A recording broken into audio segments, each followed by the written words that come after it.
So let me ask you, because there's a lot of people who are probably stuck in jobs where they feel unhappy or numb and they're not using their gifts and they might not even think they have any gifts if they're doing something like if I was an accountant, oh my god, I would be the most unhappy person in the world. Nothing against accountants, guys, it's just not my bag. And I would probably be really depressed and not even know what my gift is because I wasn't exercising that muscle.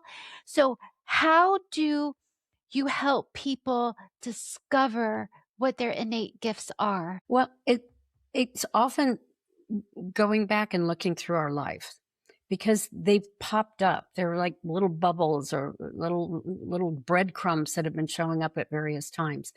Go back to junior high, high school, particularly. I have a theory that we all know by the time we're in high school what the key gifts are, but it's not practical. Oh, you're going to be an artist? Oh, you're not going to make a living doing that, right? I know that. We we have those pressures early on because you want to have a family. Well, okay, so it's what am I going to do as a philosophy major? Or I really love working on cars or working with my hands, but I can do better being an accountant. Just those things come into play early on, and there's actually something called purpose anxiety. It's a medical term. And I felt it in my 20s. It's like, okay, I know I'm here for something, but excuse me, but I don't know what it is. And it took a while for me to figure that out. But it comes to, again, oftentimes at midlife, because, you've done the family, you've done the career, you've been successful. Life is good. But why is there still something that's like, feels unfulfilled in some level? And it'd be like, why do I feel guilty? Why do I feel unhappy or unfulfilled, unsettled? My life is great, but it's those unique gifts that are waiting to be used. And it doesn't have to be a major career. It doesn't have to be radically changing your life. It's finding ways to incorporate those gifts and expressing them in the way that you can. How many millions of people have a gift of music? Mozart, you have people that at early ages had that. But so many gifted people in the music field, and none of it shows up in the same way. None of it's expressed in the same way. Some love jazz, some like, reggae.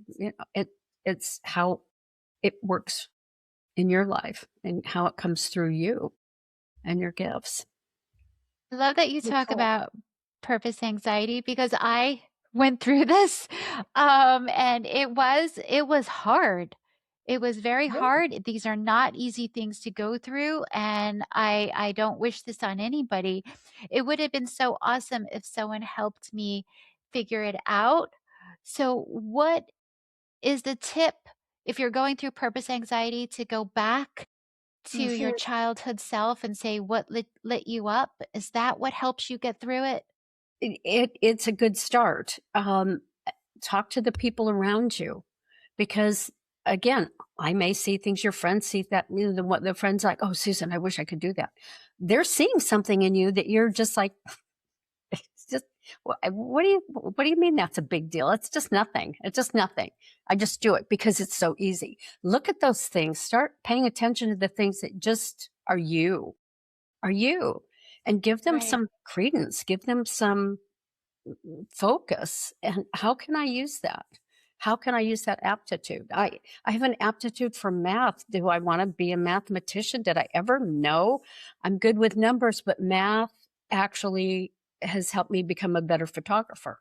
I know that's just Yeah, a yeah. passion. But I've found ways to use it in my jobs.